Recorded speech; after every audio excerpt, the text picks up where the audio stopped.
Hola Caracola, ¿qué tal estás? Te pido disculpas si me notas la voz un poco diferente, pero es que con estos cambios de temperatura me he puesto mala y la verdad es que me está costando un poco grabar, pero aquí estoy, no quiero faltar a nuestra cita mensual, sobre todo porque hoy te traigo un episodio que tenía muchísimas ganas de hacer y que creo que te va a resultar muy interesante porque es un tema de total actualidad. Si has seguido las noticias sobre Chile recientemente, habrás escuchado hablar del rechazo a la nueva constitución. Pero ¿por qué quieren cambiar la constitución en Chile? Pues porque la constitución actual todavía es la misma que estableció la dictadura del general Augusto Pinochet en los años 80. Y sí, por incomprensible que parezca desde fuera, la ciudadanía chilena ha votado a favor de conservar esa constitución, la constitución de la dictadura. Como sabes, sobre todo si sigues este podcast desde hace ya un tiempo, me gusta analizar la historia de los países hispanohablantes desde una perspectiva crítica y rigurosa, y por eso decidí contactar con mi amiga Natalia. Natalia no solamente es chilena y profesora de español, sino que además, como yo, estudió la carrera de historia. Así que las dos enchufamos el micrófono y grabamos una conversación interesantísima comparando las dictaduras de Chile y España. Pero como sabemos que es un tema bastante complejo cuando eres estudiante de español, hemos decidido fragmentarla. En su podcast Español Casi Perfecto encontraréis justamente esa parte en la que Natalia nos habla sobre por qué ha triunfado el rechazo a la nueva constitución en Chile, y os invito a escucharlo antes de escuchar este episodio o justo después para completar la escucha. En la parte de la conversación que vas a escuchar hoy, Natalia y yo intentamos dar respuesta a las siguientes preguntas. ¿Por qué Franco ganó la guerra civil? ¿Qué papel tuvo Estados Unidos en el hecho de que los dictadores, Franco y Pinochet, se mantuvieran en el poder? ¿Cómo se produjo la transición desde la dictadura a la democracia y por qué se dice que el rey emérito Juan Carlos I tuvo un rol tan esencial en el caso español? ¿Se hizo justicia con Franco y Pinochet antes de que murieran? Te aviso de que se trata de un tema denso y que tendrás que estar concentrado para comprenderlo, sobre todo si todavía tienes un nivel más cercano a B1 que a B2. Pero no te preocupes porque si estás suscrito a la newsletter vas a recibir un resumen escrito. Y para unirte es facilísimo. Visita sicomprendo.net y en la página principal tienes un formulario para inscribirte. Además, dentro de 15 días publicaré un episodio bonus analizando algunas expresiones de nivel más avanzado que van a aparecer en la conversación. Recuerda suscribirte al podcast para no perdértelo y como siempre, si tienes un amigo que está aprendiendo español y que es tan friki de la historia como tú y como yo, pues compárteselo. Seguro que le va a gustar. Ahora sí, concéntrate, disfruta del maravilloso acento chileno de Natalia, que ya verás que es muy diferente del acento español, y espero de verdad que la mini historia de hoy te sorprenda y que te ayude a aumentar tu cultura general sobre estos dos países, Chile y España, que son tan lejanos y tan cercanos al mismo tiempo por esta triste historia común. Comenzamos en 3, 2, 1.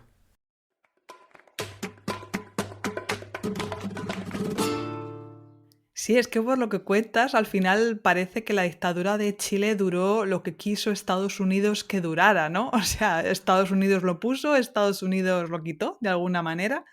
En España es verdad que fue diferente, el contexto también es distinto, no estamos en Guerra Fría, sino en el contexto de polarización mundial, pero por el auge del fascismo en el centro de Europa, Italia, Alemania, y pues la Unión Soviética, por otra parte, ¿no? Con su influencia también que se estaba expandiendo con sus ideas pues soviéticas, ¿no?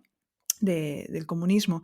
Y entonces, claro, pues lo que pasa es que España es un escenario para ensayar la Segunda Guerra Mundial y aunque hay muchos países que se declaran neutrales, como por ejemplo Francia, al final una forma de intervenir es no intervenir, curiosamente, porque había dos bandos en la Guerra Civil Española, el bando nacional, que era el bando de Franco, y el bando republicano, que era pues el del gobierno legítimo de la Segunda República, que al final era una coalición de partidos de izquierda. Había tanto socialistas como comunistas, anarquistas, había ahí un frente popular.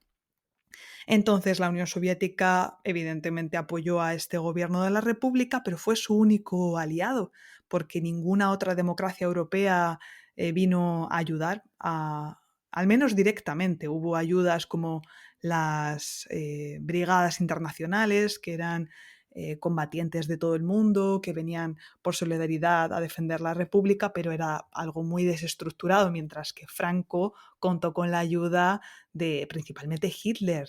Entonces, contó con el apoyo de la aviación alemana, bueno, muchísima ayuda económica y bueno, al final, de alguna manera, pues todo hizo que la balanza se decantara a favor de este bando nacional y duró 40 años porque también fue de alguna manera Franco un elemento político muy interesante para ese nuevo mundo, ese nuevo orden mundial en el que interesaba contrarrestar el poder del comunismo.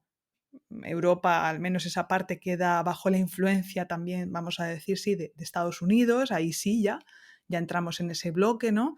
De Guerra Fría y entonces, claro, interesaba que Franco durara en el poder. De hecho, sí que España recibió ayudas para reconstruirse en los años 50 más o menos de Estados Unidos, se llamó el Plan Marshall, para pues que la dictadura empezara a tener otra vez una visión positiva. Y el final se produjo básicamente porque fallece Franco. Franco muere en su cama tranquilamente, sin ser juzgado, y a partir de ahí todos sus manos derechas, su círculo de confianza consigue, vamos a decir, camuflarse en el nuevo sistema de transición. Vamos a decir que Franco pues designó al rey Juan Carlos, antiguo rey, el padre de nuestro actual rey, Felipe VI, pues designa a este rey, curiosamente, como su sucesor político. Quizás pensaba de alguna manera que sería un mediador un poco más neutro, porque pues siempre se ha hablado de que la transición española fue ejemplar en cuanto a que, a pesar de lo tenso que era todo, pues se consiguió una transición relativamente pacífica, pero a costa de ciertos compromisos de los que hablaremos después. Pero, por ejemplo, Pinochet, igual que Franco, ¿murió tranquilamente en su camita o cómo fue el final de la vida de Pinochet? Bueno, Pinochet, para empezar, al igual que Franco, se murió impune. Eso sí. Yo creo que, bueno, me llama mucho la atención lo que dices porque encuentro muchas similitudes con lo que relatas, además de que hay ahí algunas anécdotas de que Pinochet imitaba a Franco en este tema de la capa y un montón de cosas, pero ya dejando un poco eso de lado, Pinochet murió impune.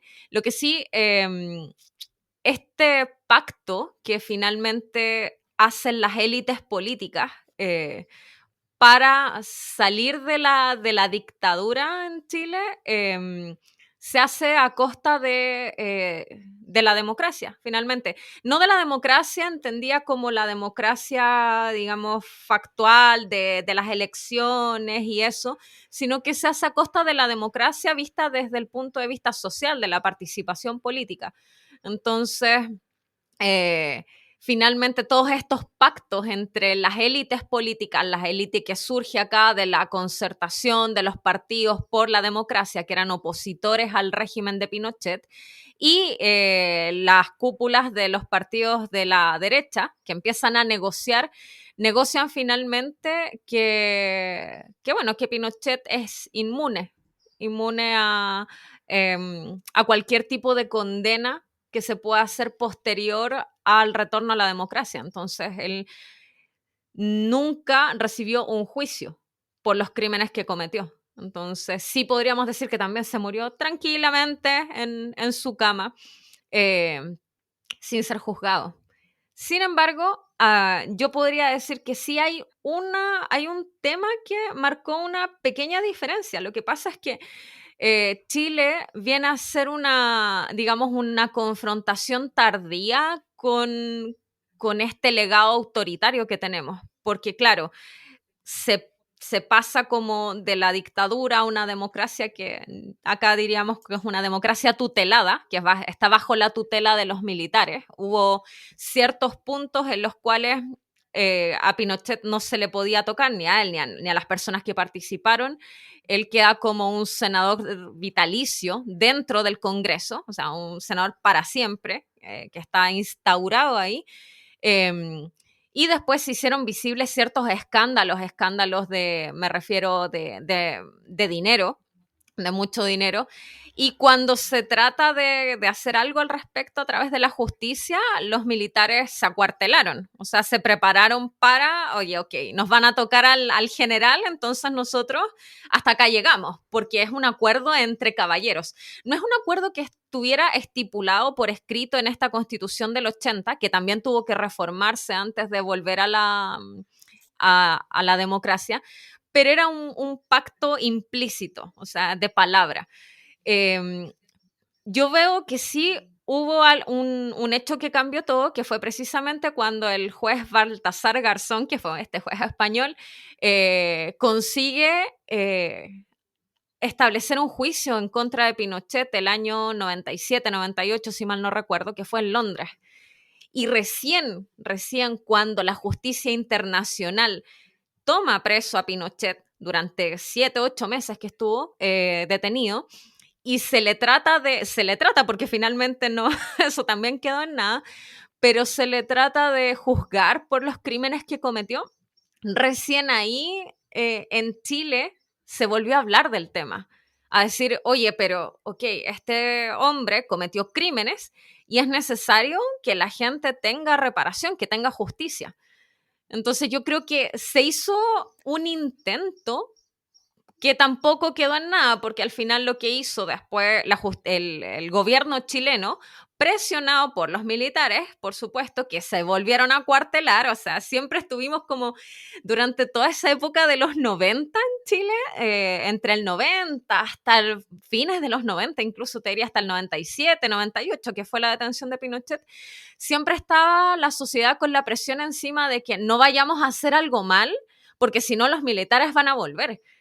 Y gente que todavía en esa época no sabía y que hasta el día de hoy no saben dónde están los familiares que les arrebataron. Entonces ahí es que recién se habla de qué vamos a hacer con Pinochet. En ese momento el gobierno lo que pide es la extradición, o sea, que lo devuelvan a Chile. Eh, y ahí se empieza a hacer un juicio, imagínate, año 98, Pinochet murió el año 2006 y ese juicio estuvo ahí cada vez más dilatado, agrandado. Yo no sé si con Franco se trató de hacer algo, porque por lo menos acá se trató de juzgar, aunque no quedó en nada. No sé si allá ocurrió algo similar.